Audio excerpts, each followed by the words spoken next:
उप मुख्यमंत्री तारकेश्वर प्रसाद ने कहा कि जीतन राम मांझी का वह पर्सनल अपना मानना है, लेकिन मेरा मानना है कि लोगों में अवेयरनेस फैलाना चाहिए। साथ ही साथ जहरीली शराब बेचने वालों पर नकेल कसना चाहिए। महागठबंधन सरकार पूरी तरह शराबबंदी लागू करने में विफल है। जीतन राम मांझी ने शराबबंदी कानून पर एक बार फिर से बयान दिया। उन्होंने कहा है कि संशोधन होनी चाहिए।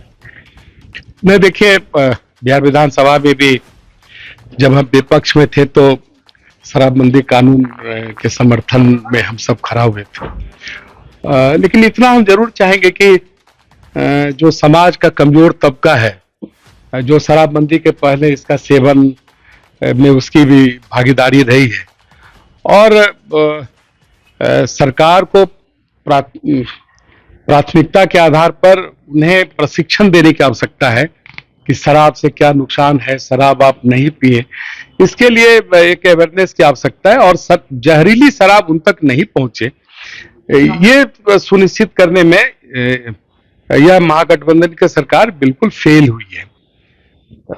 इसके कारण ये सारी बातें आई और मांझी जी इसी तकलीफ से अपने बयान को इस रूप में बोले होंगे कि जहरीली शराब के कारण जो मौतें हो रही है, तो उसके कारण उन्होंने अपना एक सुझाव दिया। लेकिन मेरा अपना व्यक्तिगत मत है कि जहरीली शराब जो आपूर्ति करता है उस पर प्रहार होना चाहिए, जो जहरीली शराब के निर्माता है उस पर प्रहार होना चाहिए, और यह प्रहार तभी सफल हो पाएगा जब इस सरकार का तंत्र ईमानदार हो।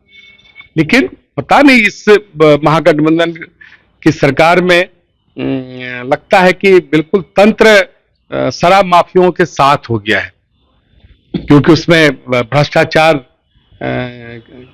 दोनों तंत्र और जो माफिया है उसके बीच में भ्रष्टाचार एक कड़ी का काम कर रहा है।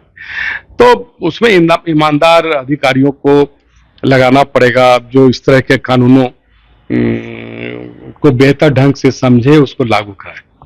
अब दरभंगा आप जा रहे हैं। पार्टी की प्रदेश कार्य समिति की बैठक आज दरभंगा में प्रारंभ हो रही है, और इसके पूर्व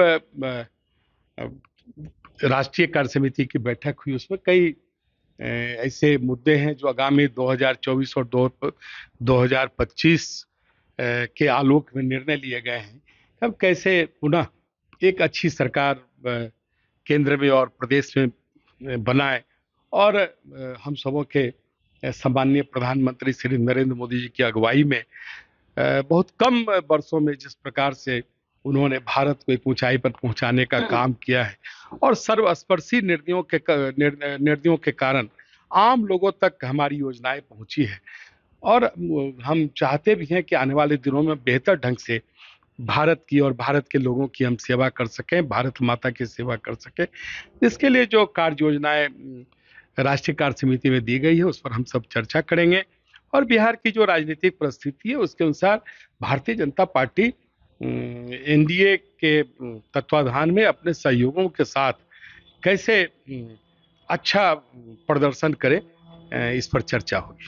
नीतीश कुमार फिर से विपक्ष से जुट करने के लिए निकल रहे हैं। 17 फरवरी को उसके एहतियात में नहीं, देखिए, वो मन बहलाने के लिए गालिब ख्याल अच्छा है। वो कभी समाधान यात्रा पर निकलते हैं, कभी एका यात्रा पर निकलते हैं, लेकिन आपको पता है कि राष्ट्रीय स्तर पर विपक्षी दल के प्रमुख नेताओं ने इन्हें कोई भाव नहीं दिया है, और स्वाभाविक है कि जिनकी राजनीतिक विश्वसनीयता अपने राज्य बिहार में समाप्त हो गई है, तो फिर पूरा राष्ट्र उसे कैसे अपनाएगा। क्योंकि देखिए, जो पूरी राजनीतिक गतिविधियां हैं, राजनीतिक जो प्राणी हैं, राजनीतिक क्षेत्र में काम करने वाले जो राजनीतिक दल हैं, वो उस पर पैनी नजर रखते हैं। और श्री नीतीश कुमार जी आज स्वयं बिहार में अपने कारण अप्रासंगिक हो गए हैं। इसमें किसी का कोई हाथ नहीं है। अगर हाथ है तो एक दो व्यक्ति इनके सलाहकार हैं इनके दल में, और उनके इस तरह के सलाह के कारण इनकी राजनीतिक दुर्गति हुई है। उपेंद्र कुशवाहा भी कह रहे हैं कि हमें हिस्सा देने तो हम पार्टी छोड़ेंगे, जिस तरह से कहें कि उपेंद्र कुशवाहा। देखिए, किसी भी दल में तो उनके कार्यकर्ताओं की, नेताओं की सहभागिता होती है, यह उनके दल के अंदर की बात है। लगता है कि उसी प्रसंग में उन्होंने चर्चा की होगी।